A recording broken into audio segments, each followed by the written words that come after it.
আমরা বাংলাদেশ আওয়ার শ্রমিক কর্মচারী ঐক্য পরিষদের পক্ষ থেকে দীর্ঘদিন যাবত রাজপথে আছি। আমাদের দাবি হচ্ছে যে ঠিকাদারের মাধ্যমে আমরা প্রতিষ্ঠানে কর্মরত হই বা ঠিকাদারের মাধ্যমে আমাদের নিয়োগ প্রদান করা হয়, কিন্তু ঠিকাদার প্রতিষ্ঠানগুলো আমাদের নিয়োগের সময় আমাদেরকে বলে যে সরকারি প্রতিষ্ঠানের চাকরি অল্প দিনের মধ্যে তোমাদের চাকরি স্থায়ীকরণ হয়ে যাবে বা রাজস্বকরণ হয়ে যাবে।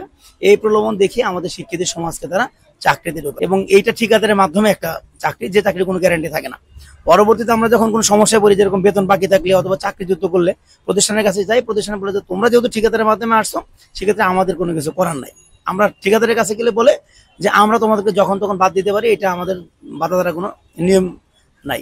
আবার ঠিকাদার যখন পরিবর্তন হয়, নতুন ঠিকাদার আসলে সবাইকে বাদ দিয়ে লক্ষ লক্ষ কোটি কোটি টাকার বিনিময়ে আবার নতুন লোক তারা নিয়োগ করে।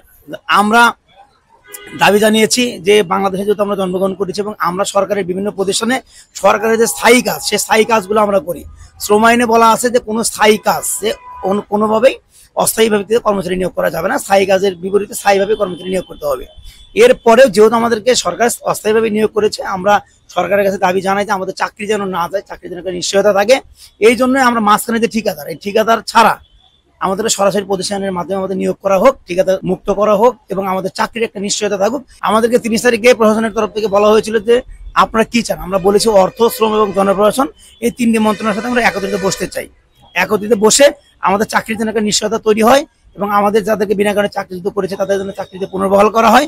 অ্যাটলিস্ট আমাদের জন্য ঠিকাদার থেকে সরাসরি প্রতিষ্ঠানের মাধ্যমে নিয়োগ করা হয়। তিনটা বিষয় নিয়ে আমরা কথা বলার জন্য তিনটা মন্ত্রণালয়কে আমরা যদি আমরা বসতে পারি আমাদের জন্য সুবিধা হবে। তখন প্রশাসনের পক্ষ থেকে বলা হয়েছিল দ্রুত সময়ের মধ্যেই আপনাদেরকে তিনটা মন্ত্রণালয়ে বসানো হবে, কিন্তু আজ পর্যন্ত প্রশাসনের তরফ থেকেও আমাদেরকে বসাতে সক্ষম হয় নাই বা মন্ত্রণালয়ে আমাদেরকে এখন পর্যন্ত তিনটা মন্ত্রণালয় আমাদেরকে ডাকে নাই। আমরা নিজে থেকেই বিভিন্ন মন্ত্রণালয়ের কাছে গিয়েছি, তাদের কাছে আবারও আমরা আবেদন করেছি যে আপনারা আমাদেরকে বসেন, কিন্তু এখন পর্যন্ত অর্থ, শ্রম এবং জনপ্রশাসন আমাদেরকে নিয়ে বসে নাই এবং বসার সময় তাদের হয় নাই।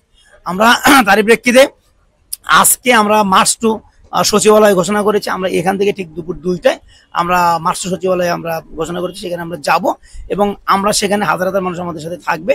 আমরা প্রত্যাশা করি যে আজকেই সরকারের তিনটা মন্ত্রণালয় আমাদের সাথে আলোচনা করবে এবং আমাদের একটা দৃশ্যমান ফলাফল আমাদেরকে দিবে। আর যদি আজকেও সেখান থেকে আমরা সরকারের পক্ষ থেকে আলোচনার আহ্বান না পাই, আমরা সেখানে অবস্থান করব এবং আপনারা জানেন আমাদের পরবর্তী আরেকটি কর্মসূচি আমরা ঘোষণা করে রেখেছি আগেই, যে 4 তারিখে বাংলাদেশের সকল আমাদের সহকর্মীদেরকে নিয়ে, পরিবারের সকল সদস্যদেরকে নিয়ে আমরা স্বাভাবিক অবস্থান করব এবং সেখান থেকে আমরা মার্চ টু যমুনা ঘোষণা করব।